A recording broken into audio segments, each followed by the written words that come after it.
अस्सलाम वालेकुम एवरीवन, मैं हूं आपकी host from JMR learning studio. Welcome back to our channel, welcome back to another informative video of UK skilled worker visas. हमारी एक complete series चल रही है यूके स्किल्ड वर्कर वीज़ा पर, और आज की हमारी वीडियो इसी टॉपिक पर बेस्ड है कि इंटरव्यूज़ क्यों आते हैं। क्योंकि हमने बहुत सारे ऐसे कैंडिडेट्स देखे हैं जिनका वीज़ा स्ट्रेट फॉरवर्ड जो है वो अप्रूव हो गया है, उनका इंटरव्यू नहीं आया, उन्होंने जस्ट अपनी डॉक्यूमेंटेशंस कंप्लीट की और उसके बाद स्ट्रेट फॉरवर्ड उनका वीज़ा जो है वो अप्रूव हो गया। लेकिन अब बहुत सारे कैंडिडेट ऐसे हैं जिनके इंटरव्यूज़ आ रहे हैं, तो हमारी आज की वीडियो इसी पर बेस्ड है कि इंटरव्यूज़ क्यों आते हैं और जिनका स्ट्रेट फॉरवर्ड वीज़ा अप्रूव हो जाता है वो क्यों हो गया। वो ऐसी किस तरह से अपनी डॉक्यूमेंटेशन कंप्लीट करते हैं कि उनका जो है वो इंटरव्यू नहीं रखा जाता। इसी टॉपिक पर बात करेंगे आज हम इस वीडियो में। उससे पहले अगर आपने हमारा channel JMR learning studio subscribe नहीं किया तो please subscribe to our channel. हमारे वीडियोस ऑलरेडी अपलोडेड हैं, यूके स्किल वर्कर वीज़ा से रिलेटेड एक कंप्लीट प्लेलिस्ट बनी हुई है, और इसके अलावा भी हमने बहुत सारे कोर्सेज़ जो है वो अपलोड किए हैं। तो अगर आपको उन कोर्सेज़ में से कोई कोर्सेज़ चाहिए तो प्लीज़ हमारे उन वीडियोस को ज़रूर देखें, वो आपके लिए डेफ़िनेटली हेल्पफुल रहेंगी, और अगर कोई इशू आता है तो आप हमसे कॉन्टैक्ट भी कर सकते हैं। चलिए मूव करते हैं अपनी वीडियो की तरफ। तो उन लोगों की पहले बात कर लेते हैं जिनके वीज़ा जो है वो स्ट्रेट फॉरवर्ड अप्रूव हो गए।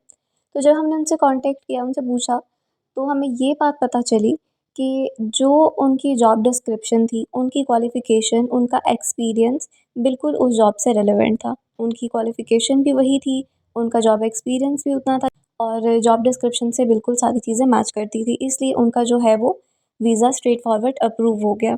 और इसके साथ-साथ जो उनका एक्सपीरियंस था, वो एक अच्छा एक्सपीरियंस था उनका, अच्छी कंपनीज़ में एक्सपीरियंस था, और उन्होंने यूकेवीआई को अपना जो एक्सपीरियंस लेटर है वो भी सबमिट करवाया था प्रॉपर लेटर हेड पे। इस पर जो कंपनी है उसका लोगो, उसका ईमेल एड्रेस, फ़ोन नंबर, ये सारी चीज़ें मेंशन थी। मतलब एक प्रॉपर उन्होंने अपनी डॉक्यूमेंटेशन कंप्लीट की थी। और जिस कंपनी से उन्होंने एक्सपीरियंस लिया था वो वेल रेप्यूटेड थी, एक वेल नोन बिज़नेस था उनका, और वो एफबीआर से जो है वो रजिस्टर्ड भी थे। तो एक अच्छी कंपनी से जो है उन्होंने अपना एक्सपीरियंस लिया था।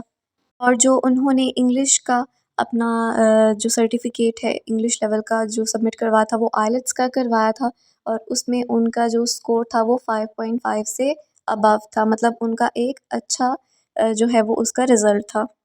इसके अलावा जहाँ उन्होंने अप्लाई किया था, यूके में जिस कंपनी में अप्लाई किया था वो भी एक अच्छी वेल रेप्यूटेड कंपनी थी।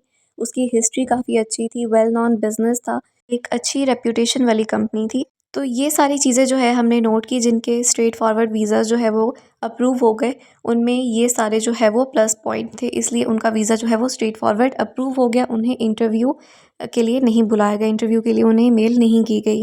लेकिन अगर आपकी भी डॉक्यूमेंटेशन बिल्कुल ऐसी है, आपने एक अच्छी कंपनी से एक्सपीरियंस लिया है, आपका एक्सपीरियंस काफ़ी स्ट्रॉन्ग है, आपने एक अच्छी कंपनी में अप्लाई किया है, उसकी हिस्ट्री काफ़ी अच्छी है, फिर भी आपने इस चीज़ को लाइट नहीं लेना, क्योंकि कोई पता नहीं होता, आपका इंटरव्यू भी आ सकता है। आपने मेंटली प्रिपेयर रहना है कि आपका इंटरव्यू आ सकता है, और इंटरव्यू के लिए भी आपने खुद को जो है वो प्रिपेयर रखना है।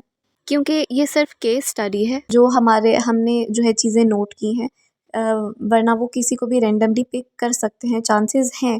और अब बात कर लेते हैं उनकी जिनके जो है वो इंटरव्यूज़ आए हैं, उनकी बात कर लेते हैं। जब हमने उनका केस स्टडी किया तो ये चीज़ें हमने नोट की कि उन्होंने जो अपनी क्वालिफ़िकेशन है वो शो ही नहीं की कि उनकी क्वालिफ़िकेशन कितनी है, मतलब डिग्रीज़ वगैरह सबमिट नहीं करवाईं, और अगर शो की भी हैं तो वो उस जॉब से जो है वो रेलेवेंट नहीं थी, उस जॉब के रेलेवेंट वो नहीं आती थी।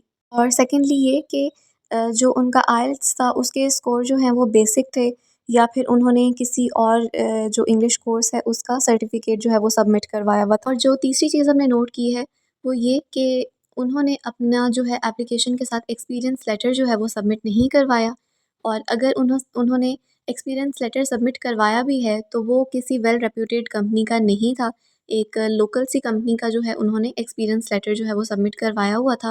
वो जो कंपनीज़ थी वो वेल नोन नहीं थी, वेल रेप्यूटेड नहीं थी, और एक लोकल बिज़नेस था उनका, और वो भी एफबीआर के साथ रजिस्टर्ड नहीं थे। इसके अलावा जो हमने चीज़ें नोट की कि जिस कंपनी के लिए उन्होंने अप्लाई किया था फॉर यूके, तो वो यूके में भी जो कंपनी है वो वेल नोन नहीं थी, उसकी बिज़नेस हिस्ट्री जो है वो उस तरह स्ट्रॉन्ग नहीं थी, या तो वो न्यू कंपनी थी, और जो न्यू कंपनी थी और उस तरह से उनका बिज़नेस जो है वो नहीं था। ये वो सारी चीज़ें थी जो हमने नोट की हैं और आपके साथ आज इस वीडियो में शेयर की हैं। ये हमारी रिसर्च है, 100% ऐसा नहीं है। हमारी रिसर्च है, जो चीज़ें हमने नोट की वो आपके साथ हमने शेयर की हैं और मेबी जो इन सारी चीज़ों के बावजूद भी वीज़ा जो है वो अप्रूव हो जाते हैं। तो आपने मेंटली जो है वो खुद को प्रिपेयर रखना है, अच्छी-सी प्रिपरेशन करनी है, बार-बार, बार-बार प्रैक्टिस करें क्योंकि प्रैक्टिस से ही आप जो है वो कामयाब हो सकते हैं। हार्ड वर्क की ज़रूरत है, हार्ड वर्क करें और इंशाल्लाह ज़रूर आपका वीज़ा भी जो है वो एक्सेप्ट हो जाएगा। तो ये थी हमारी आज की video. I hope you like the video and if you really did then please subscribe to our channel for more. अपना ख़्याल रखें, मिलते हैं नेक्स्ट वीडियो में। टेक केयर, अल्लाह हाफ़िज़।